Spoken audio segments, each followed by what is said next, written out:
It is almost 6 a.m. in Israel. A formation of fighter jets leaves the runway, carrying long-range, high-precision missiles.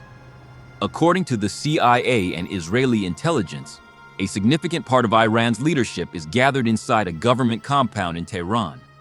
Among them, the most important man in the regime, Ayatollah Ali Khamenei, the country's supreme leader. Roughly 2 hours after takeoff, the missiles hit the compound. That is how the attacks by the United States and Israel against Iran began. How the regime's religious leader was killed. And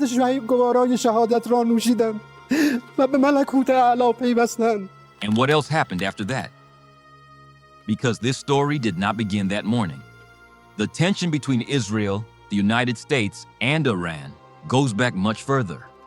And to understand why those jets took off, we first need to go back to the moment when all of this began.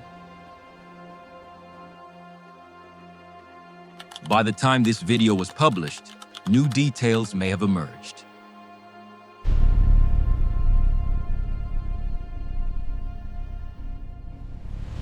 Before all of this turned into open war, Iran was something else. Until 1979, the country lived under an authoritarian monarchy led by Shah Mohammad Reza Pahlavi. He was backed by the United States. Then came the Iranian Revolution. The regime fell, and in its place rose Ayatollah Ruhollah Khomeini, who took control of the country and founded the Islamic Republic. The idea was clear: to turn Iran into a state governed by Islamic law.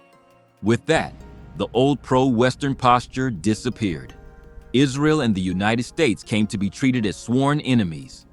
In Israel's case, the hostility went beyond politics.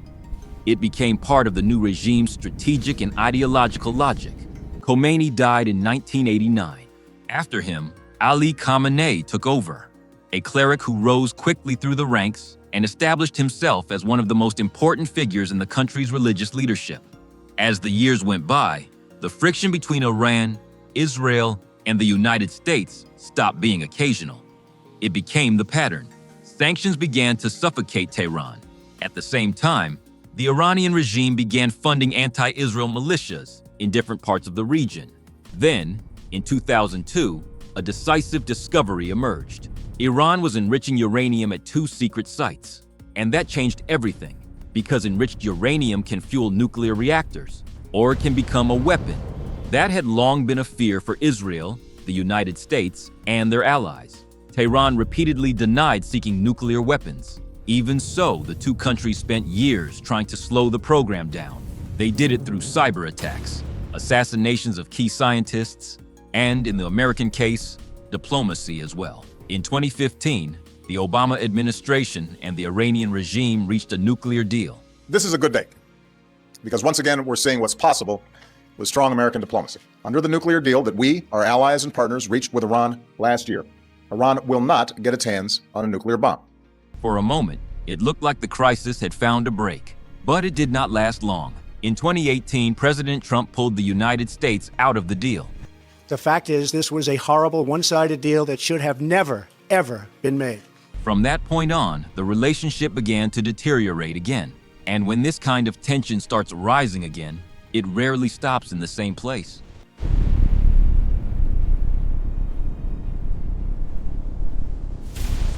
The tension kept rising. In 2025, while new negotiations were still taking place, Israel and the United States moved into action. A series of airstrikes was launched against Iran using bunker buster bombs. 3 Iranian nuclear facilities suffered heavy damage. But the pressure on the country was not only coming from outside.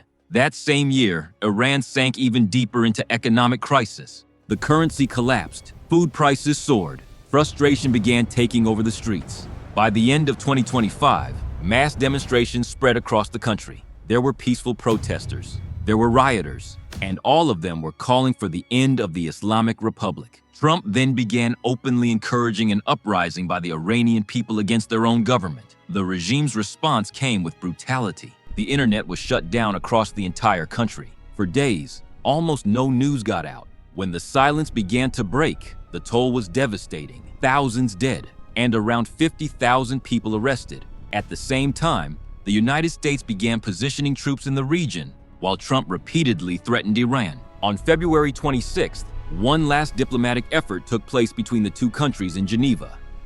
It failed. 2 days later, Tehran would become the center of an operation that had been prepared for months.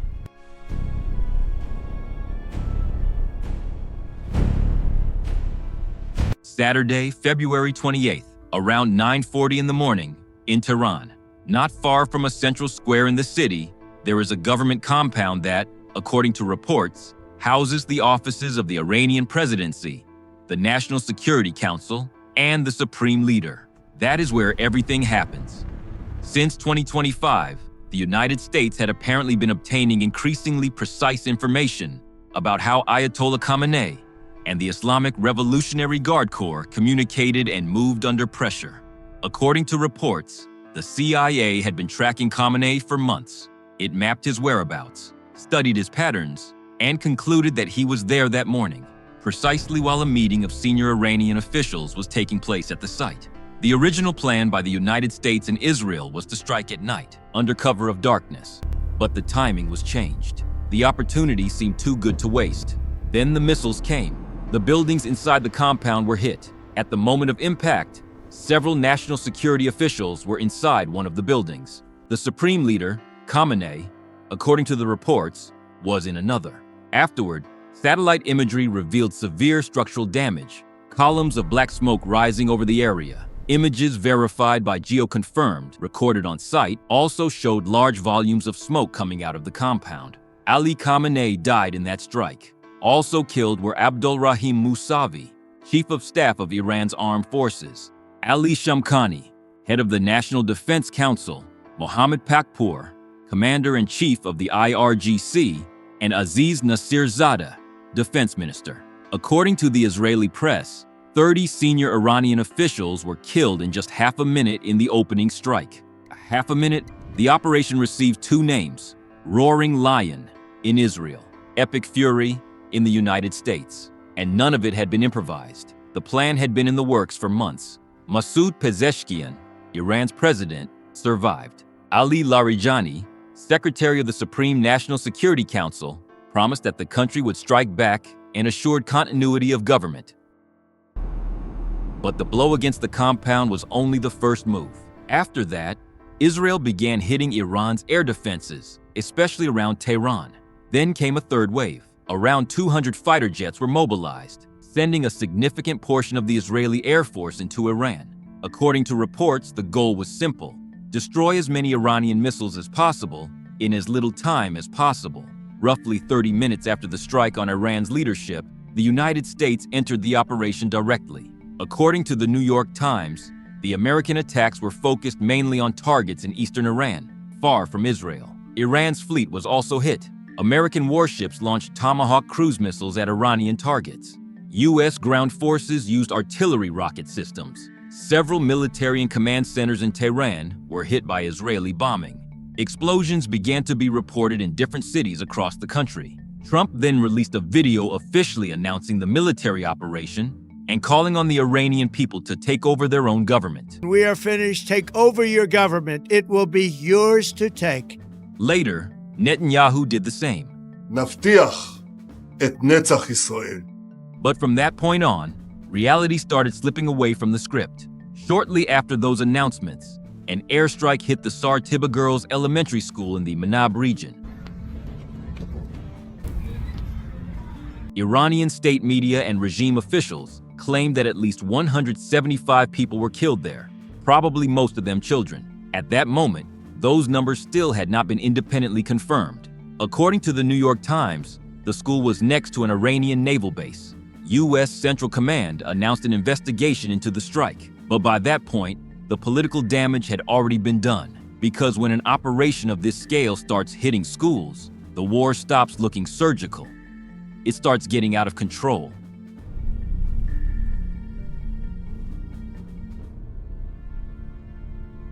The retaliation came under the name Operation True Promise 4. Countless missiles began crossing the entire Middle East. More than 200 missiles were launched at Israel alone. In support of Tehran, the Houthis in Yemen announced that they would resume attacks on shipping routes in the Red Sea.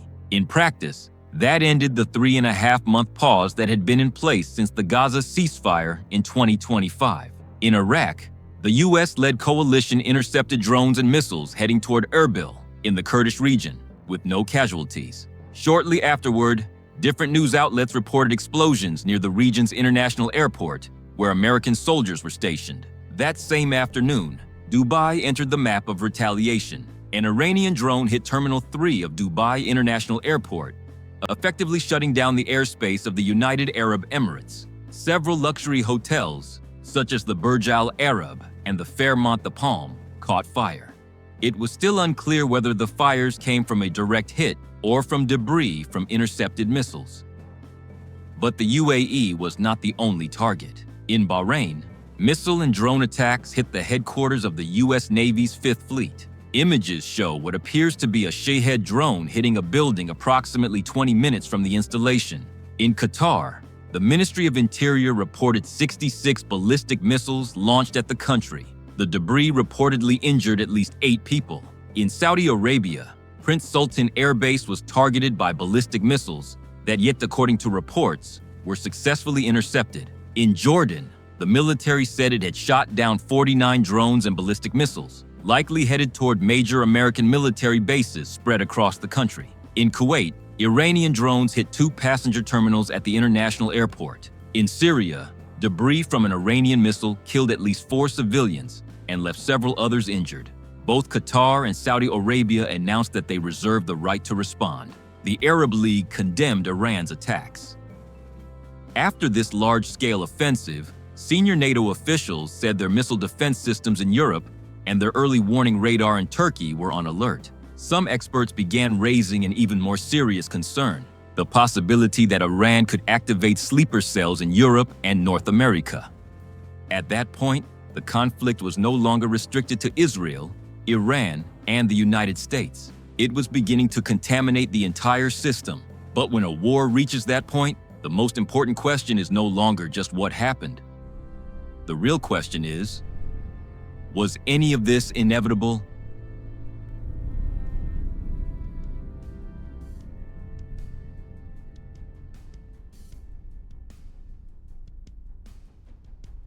There are many other events and details that we cannot cover in this video, because the attacks keep going back and forth.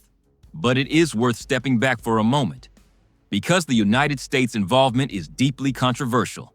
Our objective is to defend the American people by eliminating imminent threats from the Iranian regime. Its menacing activities directly endanger the United States, our troops, our bases overseas, and our allies throughout the world. That is the classic argument for a war of necessity.